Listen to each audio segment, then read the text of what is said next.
Hola, soy la Basmati de nuevo con vosotros. Hoy, aunque ya he hablado de él, hay una exposición en el Museo d'Orsay, que es una exposición, una retrospectiva bestial, despampanante, de Edvard Munch, el pintor del grito, pero ellos han intentado no solamente mostrar al pintor de una obra, sino al pintor de, no sé si dejó 1700 cuadros y 14.000 grabados, una cosa tremenda, además donó muchísimo.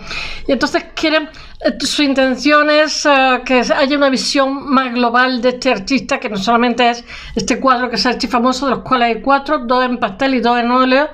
Y no sé si uno lo destrozaron los nazis, no me acuerdo bien.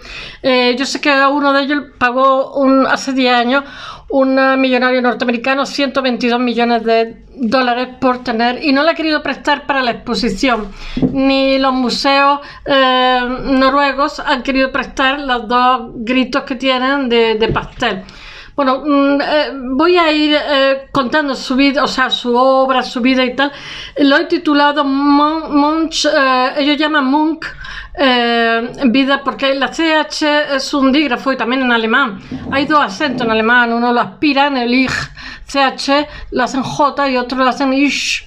Pues por lo visto los nórdicos son también germanófilos hablando, pues digo yo, porque se dice Munch, vida, amor y muerte, lo he denominado, que es parecido a como lo han llamado en la exposición del Museo d'Orsay en París. Bueno, vamos a ver, él, su influencia, siempre dijo, aquí hay mucha etiqueta, ¿no? Porque de él siempre se ha dicho que era un simbolista que luego se pasó al expresionismo. Realmente es la fuente de donde beben los alemanes, el expresionismo, es el expresionista por excelencia. O sea, el expresionismo de alguna forma manifiesta mediante los colores disparatados, por decirlo de alguna forma, las emociones humanas, le da muchísima importancia, digamos, a lo que es la introversión, a lo que es los individuos que hay dentro, pues pueden tener las caras rojas, verdes, como sea, ¿no? Porque están manifestando una emoción. Y aunque, por ejemplo, de Munch se ha dicho mucho que tiene influencia el psicoanálisis, él dice que no conoce en absoluto la obra psicoanálisis, también le dice que tiene muchísima influencia la obra de Steinbeck, y aunque fue amigo suyo y lo pintó, nunca lo leyó. O sea, yo creo que simplemente son contemporáneos de toda una sensibilidad, y todo eso influye en lo que hacen. Bueno, él, lo que estaba diciendo antes, que se le ve como simbolista, que luego se pasa al expresionismo, y en realidad él, yo creo que fue totalmente distinto. Tengo una tos que no hay forma de quitármela, totalmente distinto. Me voy a tomar un caramelo, no sé a qué hora me dé por toser mientras que estoy explicando las cosas. Mirad, caramelos de propóleos, lo aconsejo cuando tengáis una tos como la mía ahí. Bueno, realmente él está bebiendo, él está en el cambio de siglo. Él nace sobre 1860 y bueno, él realmente donde va a funcionar va a ser en el cambio de siglo. Y él realmente sí tiene influencia del simbolismo, pero lo que tiene muchísima influencia es del impresionismo, porque él va a tener luego, en fin, su vida no puedo contarla entera porque estaría todo el día hablando. Le dan una beca a Francia. Él hace un curso de ingeniería y saca muy buenas notas, y su padre está muy ilusionado. Su padre es médico militar, pero viven con bastante modestia, por no decir miseria. Su madre muere cuando él tiene 5 años, y su hermana preferida Sophie muere cuando tiene 12-13 años, también de tuberculosis. En aquella época estaban convencidos que la tuberculosis, como una locura, se heredaba, y él tiene temor de las dos cosas porque su padre, a raíz de la muerte de su madre, se queda con 5 hijos. Entonces su forma de manifestar la depresión era como una piedad religiosa un poco chalá, y eso me hace su gracia. Pero bueno, que tengan en cuenta que estamos con protestantes, que son más fanáticos que nosotros, los católicos. Y bueno, tenía como una piedad muy obsesiva, muy chalá. Y él dice, él se reconoce, dicen los psiquiatras, que cuando una persona sabe lo que tiene la mitad de lo que tiene. Y él desde un principio dice que de su familia, desde su infancia, él llega a estar un año en un manicomio, porque tenía también mucha obsesión con que tenía mucho de locura. Y después, a raíz del manicomio, ya hace unos cuadros como más de colorines, ya pierde la fuerza que tenía en sus cuadros. Yo creo que Su problema empezaba y terminaba aquí la ama de casa, porque bebía como un loco, que los escandinavos son... Pero bueno, es que ellos tienen un clima terrible. Ahora mismo están empezando ya la noche, se tiran 3 meses de noche, después 3 meses de día. Entonces, claro, es un país que es muy dado, los escandinavos en general, Noruega y Suecia, son muy dados a la filosofía, a la introversión, al nihilismo, en fin... han tenido el mayor índice de suicidios, de alcoholismo, de maltrato de género. Ellos dicen que porque allí se denuncia, que seguramente habrá más en otro sitio, pero no se denuncia. Y puede que lleven razón. Pero quiero deciros que para ser unas sociedades tan desarrolladas, en fin, que son modélicas, son muy socialistas, son modélicas, sin embargo...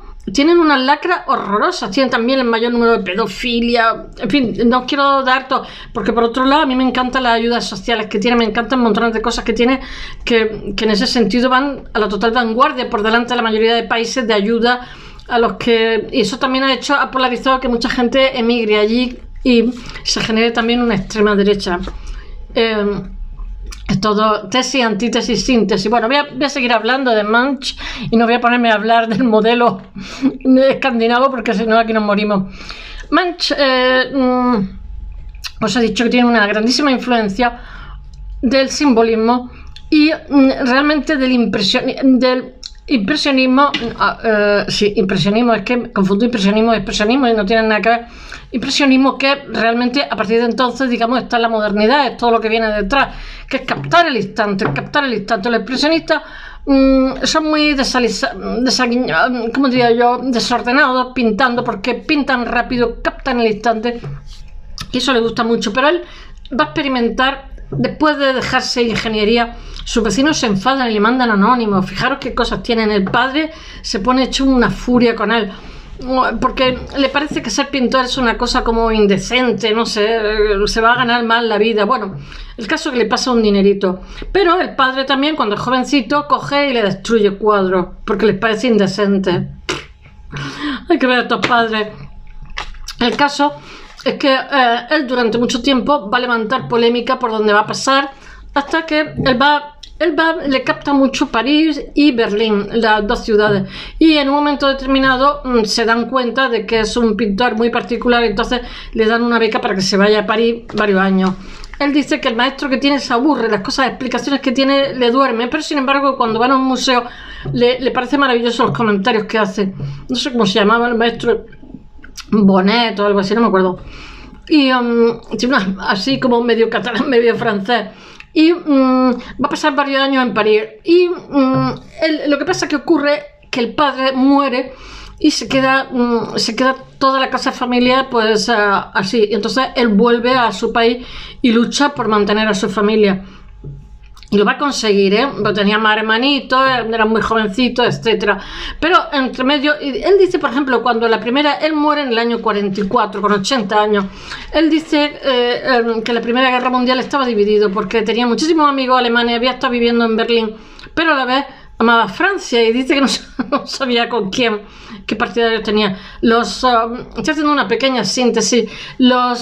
¿Cómo se dice? Los alemanes pues tildan su pintura como degenerada y le incautan 70-80 piezas que tiene en Alemania. Él vive aterrorizado cuando los nazis invaden Noruega, porque con las pinturas escondidas, porque lo tienen fichado. Ya le han quitado un montón de pinturas que tenía y la compraron coleccionistas noruegos, pero 11 pinturas fueron destruidas por los nazis, porque para ellos era un arte indeseable. Entonces él tenía terror y de hecho cuando muere va a donar muchísimas obras y es curioso porque ¿cómo se llama? El ayuntamiento, o sea, los daneses no los noruegos, compran la finca donde él vivió. Él va, conforme va teniendo dinero, va exponiendo en Estados Unidos, se va haciendo famoso, compra una casita para veranear y una finca donde va a pasar los últimos 20 años porque se queda ciego con unas cataratas. Y además tiene una salud muy vulnerable, muy quebradiza. De hecho, muere por un resfriado. Y y sin embargo no se puede entender que compraran la finca y en los años 60 tiraron la casa, algo que es un disparate, porque ellos adoran también la figura de Munch.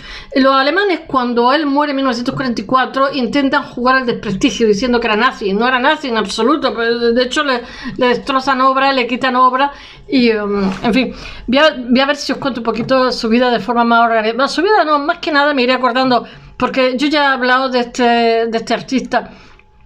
Me voy a centrar en contaros esta exposición. Bueno, él tiene influencias de Paul Gauguin, Vincent Van Gogh y Henry Toulouse-Lautrec. La comisaria de la exposición dice que este señor fue la fuente de inspiración del expresionismo realmente, porque le da muchísima importancia a las sensaciones.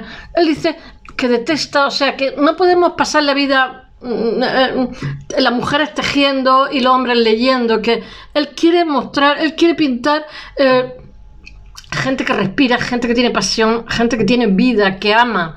Qué bonito. Bueno, Edvard Munch al morir legó más de... Él es un grabador estupendo, más de 1000 cuadros y 15.400 grabados, 4.500 dibujos y acuarelas. El ayuntamiento de Cristiania, que se llamaba, después pasó a llamarse Oslo, con los cines y con los sitios que tiene, que son de propiedad de ellos, consigue hacer un museo de Edvard Munch solamente dedicado. Lo que pasa es que le roban me parece que El Grito y Madonna y tienen que ponerlo con unos tipos como tal Guernica en España, que parece un escaparate de una tienda. Bueno, él dona también 6 esculturas a la ciudad de Oslo, que construye el Museo Munch en el barrio de Tøyen en su honor. Él es bastante depresivo, voy a decir, pero también bebe muchísimo. Él tiene una relación con Tula, que es el amor de su vida, que tiene muchas relaciones esporádicas, pero Tula es el amor de su vida. Pero eran los dos como un poquito tóxicos. Y entonces ella estaba enamorada de él, consigue estar con él, etc. Y en un momento dado le dice que quiere casarse. Entonces él huye a Italia, cuanto más lejos mejor, y después me parece que también a Alemania, y después vuelve, porque ella le dice, o vuelves a verme o me suicido. Allí las captaban finas. Entonces va a verla y yo no sé qué es lo que pasa cuando se ven que él pierde un dedo de un disparo, o sea que, y entonces los dos entienden que mejor separado. Estoy haciendo una síntesis. Bueno, las obras se costean con la recaudación de la sala de cine, que es propiedad municipal, y se inaugura en 1963 el Museo de Edvard Munch. Esto en Oslo, tras el robo del Grito y Madonna de gran resonancia internacional, lo que hacen es que tienen unas medidas de seguridad que las ponen en 2005, ponen cristales blindados de tal forma que las obras más valiosas se exhiben detrás de grandes paneles de vidrio en expositores que parecen escaparates de tiendas.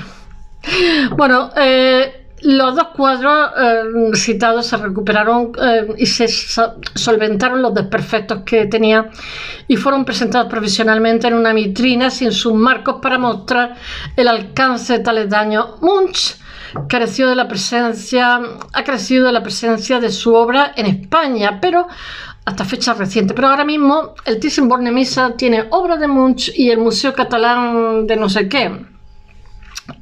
Me parece que el Thyssen tiene un retrato de su hermana y el Thyssen y otro retrato en préstamo en el Museo Nacional de Arte de Cataluña de Barcelona. Bueno, ahora os voy a hablar realmente de lo que tenía que haber hablado de un inicio, que es la exposición que hay en el Museo d'Orsay, que le dedico una exposición hasta el 20 y tantos de enero, o sea que quien esté por allí que aproveche. Es precioso ese museo sin nada, porque tuvo una restauración modélica. Él le hace una exposición al pintor de la condición humana, que profundiza en la riqueza de su obra, y al margen del cuadro más conocido como es El Grito, pues habla de lo que es el pintor, que pintó muchísimo, era una bestia trabajando. Una vez estaba tan perdido, tan ido de tanto trabajar, que atravesó un cuadro. Ya no sabía diferenciar realidad de ficción, pintó muchísimo. Es uno de los primeros que aspiran a introducirse en la psicología de los hombres y mujeres de su época. Él dice hasta la saciedad que no conoce la obra del psicoanálisis. Bueno, su obra, pero que mirad, estamos en plena modernidad, donde se introduce una industrialización y son jóvenes, entonces rechazan esa industrialización de plano, que van a ser los expresionistas. Entonces, claro, los expresionistas se miran en el espejo de Munch, que es como una pena, una depresión, un nihilismo, claro, porque están horrorizados que van a formar parte del engranaje de todo ese sistema tan gigantesco, ¿no? Para ser productivos para 4. En fin, sobre un poema de vida, amor, muerte que le da título a la exposición y con el que he titulado yo. Este artículo, esta información, la he sacado, me parece que de 10, en fin, en particular del País. Pero bueno, yo ya había hablado de Munch, lo que pasa es que me ha alegrado muchísimo que el Museo d'Orsay le hiciera una exposición solamente. Se inauguró ayer, ¿sabéis? Y estará hasta el 22 de enero de 2023 y reúne 100 obras, que es muchísimo, traídas de todo el mundo, de primer nivel, entre ellas 60 préstamos, más de la mitad, procedentes del Museo Munch de Oslo, que expresan el discurso para quien el arte es una... Él sí que era catártico, utilizaba el arte como forma de autoconocimiento, para él el objetivo es explicar la vida y su sentido de estos contemporáneos. ¿Dónde vi yo ayer? Una frase de Pablo Neruda que me pareció tan preciosa que digo yo, madre mía, dice... si nada nos salva, es que estoy pensando, si nada nos salva de la muerte, al menos el amor nos salva de la vida. Qué bonito, nuestro Pablo Neruda. Los latinos somos un poquito menos depresivos.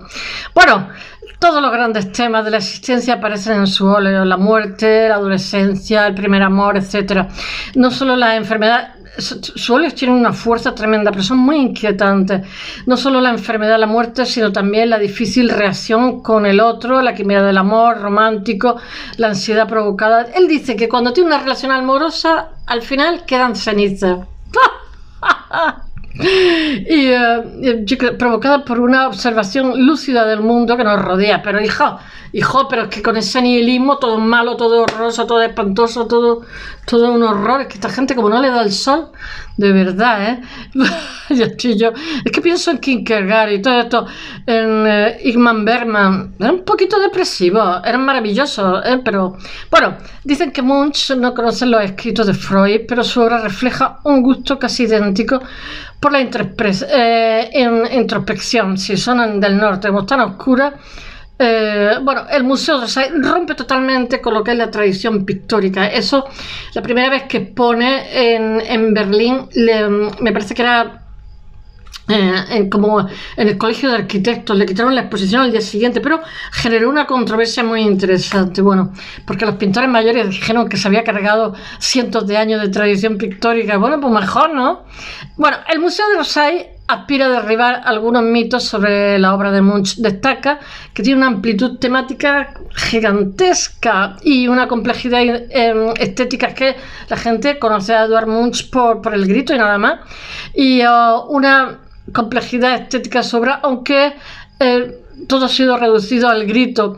Bueno, el presidente del museo, que se llama Christopher Limborg, dice: su rango de icono lo convierte en una pantalla detrás de la que se esconde una gran obra que da sentido a este lienzo. Bueno, más allá del cuadro de la exposición, hay que destacar que el pintor, que hizo 1700 óleos, casi todos los legó, dibujo, litografía y 14.000 grabados, ocupan el arte del periodo de entre siglos, sí, realmente, pero es que encarna también lo que va a ser la modernidad. O sea, por un lado hay una esperanza de futuro, de como una fe de Carbonero, y por otro lado están los jóvenes que están diciendo: madre mía, la que nos espera con tanta industrialización.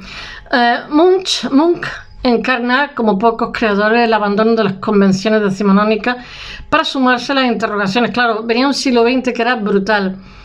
Y él lo que hace, digamos, es meterse en lo que es, ¿cómo se dice? Se mete cuando tiene la formación artística y tal, está rodeado de filósofos, de escritores, sobre todo en Berlín, y se mete en la bohemia, ¿no? Y entonces, de alguna forma, se influye muchísimo en lo que va a ser su obra, que es bastante nihilista. Deja escrito en 1899: no debemos pintar más interiores con hombres que leen y mujeres que tejen. Tenemos que pintar personas vivas que respiran, sienten, sufren y aman. ¡Qué bonito!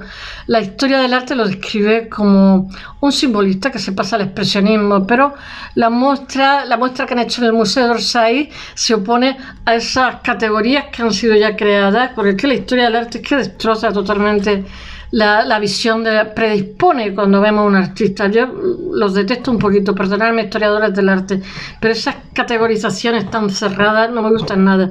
Bueno, el Museo d'Orsay prefiere verlo como un artista que nunca abandona el simbolismo. El simbolismo se creó porque hubo una grandísima emigración del campo a las ciudades, porque se hizo la revolución agrícola, etcétera, etcétera. Entonces, toda esa ingente masa humana se desarraigó, y entonces lo que hicieron los artistas fue crear símbolos para intentar suplir todo ese desarraigo, porque no solamente tenían que sobrevivir en las grandes ciudades en condiciones infames, sino que se habían quedado sin una base de tradición, porque la gente era pobre en el campo, pero tenían todas sus tradiciones, pero es que toda esa gente llegaron a las ciudades, malvivía, y encima se habían quedado desarraigados, como parias.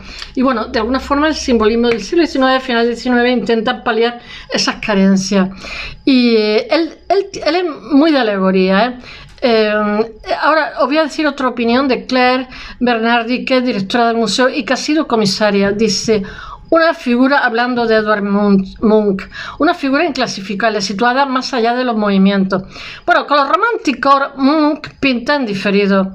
Eso, como los románticos. O sea, piensan una cosa, hace unos o dos bocetos, pero después, hasta que no llega a Noruega, no las pinta, y a lo mejor han pasado 3 meses o un año. Hace bocetos de su Gran París y Berlín, y ciudades que va con frecuencia, y las completa en Noruega, sirviéndose de lo esencial, el recuerdo.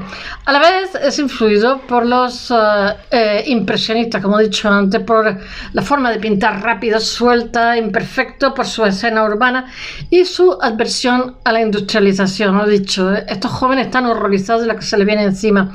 Realmente Noruega fue un lugar de migración hasta, no sé si fueron los años 60, no me acuerdo, hasta que descubrieron petróleo, y son 5 millones en estos momentos, riquísimos, con un nivel de vida bestial, pero en el pasado no fueron tan ricos, ¿eh? Suecia sí fue más rica, pero Noruega no.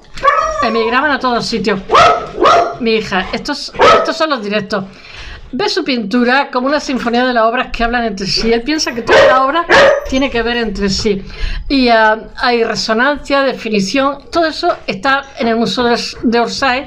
Quiere captar lo que Munch, como se veía a sí mismo. Una puesta en escena que no la han hecho cronológica, y se agrupa la obra por motivos recurrentes.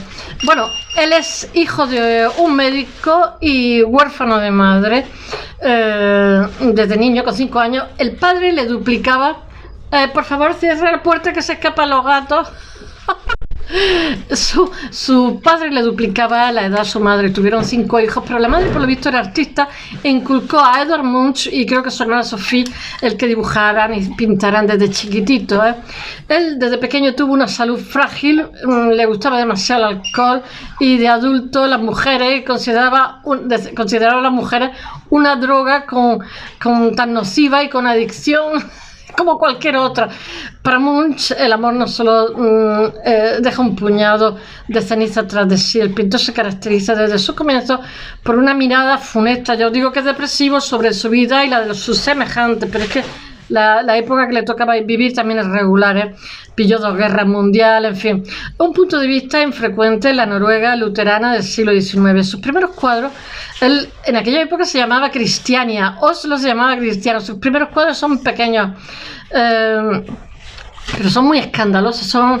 Hace retrato de su hermana poco antes de morir, de tuberculosis, la niña enferma, de una adolescente desnuda, que ilustra todo esto lo tengo en el blog, que ilustra el paso a la edad adulta, y el cuadro se llama Pubertad, de una mujer que sobre la fuerza, mirad el grito, me estoy acordando que le decían cuando se lo expusieron, que no fueran las embarazadas que podían abortar. Bueno, sigo. Una mujer que absorbe la fuerza vital de su pareja, de su amado, y le llama vampira. O de un poeta abandonado por su esposa, que fija su mirada triste en un mar incapaz de consolarse, melancolía. En una visita callejera, Munch pinta las caras de los burgueses convertidos, que los ha convertido como en zombies, en taradillos, y los observa. Ese es muy famoso, ese cuadro. Los observa con desconfianza y parece prefigurar el rostro de lo que va a ser su obra maestra posteriormente, que va a ser El Grito. Pero es Desesperanza, que la hace en 1892 con su cielo rojo y su punto de fuga. Es en una diagonal. La obra anticipa lo que va a ser un año más tarde El Grito. El Grito ya se ha dicho que 4, me parece que uno se lo cargan los nazis, hay 2 que son en pastel y uno que lo tiene un multimillonario americano. Bueno, el cuadro reproduce una visión de Munch, la nevera, paseando por la colina de Ekelberg en una ciudad que entonces se llama Cristiania y no Oslo. Forma parte de una larga serie de cuadros concebidos como una muestra de recoger todos los estados anímicos de la existencia, el friso de la vida, que Munch organiza como si fuera un artista conceptual de la vanguardia o un comisario de sí mismo, pero su gráfica expresión de la angustia y el estado puro hace que adquiera una autonomía inesperada, seguramente excesiva. Os vuelvo a repetir que cuando él mismo se ingresa, porque se ve con una ansiedad y una adicción al alcohol horrorosa, se ingresa en un manicomio, cuando sale los cuadros son totalmente diferentes. Lo curaron, él dice que lo curaron, pero lo desgraciaron como artista. Lo que pasa es que tampoco se puede vivir en una tensión infinita. Existen 4 copias del Grito y ninguna se encuentra en el Museo d'Orsay. Los museos noruegos que la custodian no han querido desprenderse de sus respectivos tesoros y la única que se encuentra en manos privadas tampoco ha sido cedida por su propietario, que es un magnate estadounidense que se llama Leo Black, que la compró hace una década por 120 millones. Es que es una locura, ¿eh? París tiene que conformarse con exponer una litografía de así como regular de tamaño, 50 por 40, procedente de una colección noruega y con algunos dibujos que firma en los años posteriores. Lo que puede ser un defecto acaba convertido en una virtud. Ese itinerario alternativo por la obra de Munch permite descubrir artistas obras del artista menos conocida en su proceso. Pese a que la tesis de la exposición tampoco sean especialmente novedosas, sobresalen las mujeres erguidas, solas en la intimidad de sus habitaciones, símbolo de la entereza de rigidez protestante, ¿no? Desde su hermana Inger en un retrato de juventud inspirado por las obras de Ibsen y Strindberg, igual de perspicaz a la hora de reflejar los horrores cotidianos de la vida conyugal. También destacan su autorretrato de distintas épocas, de sus semblanzas como treintañero. Tiene muchísimos autorretratos, pero también tiene fotografías de autorretratos que le voy a poner preciosas. Envuelta en una melancólica nube de humo, una estampa de Munch convertido en anciano. Ya se pasa 20 años con catarata que no ve nada, y como muy enfermito, desde los 60 hasta los 80, pero es que también, aparte que tenía una salud frágil, había cometido muchísimos abusos. Ya en los años 40 del siglo pasado, 1940, parece saber que en su fuero interno que está a punto de morir. Muere en el 44, aunque es más contundente de todos podría ser el que cierra la muestra.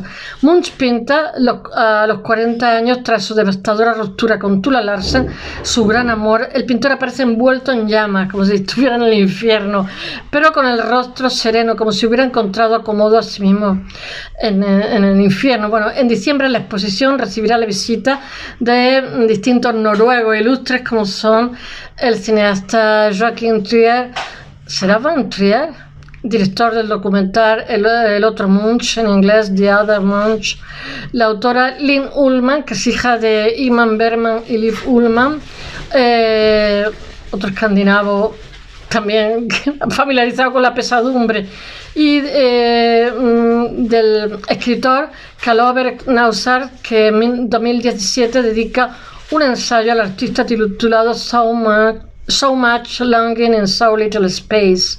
Bueno, el autor de la saga Mi Lucha empezaba interrogándose por lo inexplicable fascinación que uno de sus cuadros más banales seguía ejerciendo sobre él. Dice: después de todo, Munch solo pintó en él un vulgar campo de coles. Escribe Nausa, dice, pero hay un anhelo en esa pintura, un deseo de desaparecer y de fusionarse con el mundo. Y si esa desaparición terminó para el pintor en cuanto acabó el cuadro, hoy sigue presente en el lienzo, que nos llena una y otra vez con su vacío. Bueno, muy de moda en arte. Hasta mañana, que os hablaré de un artista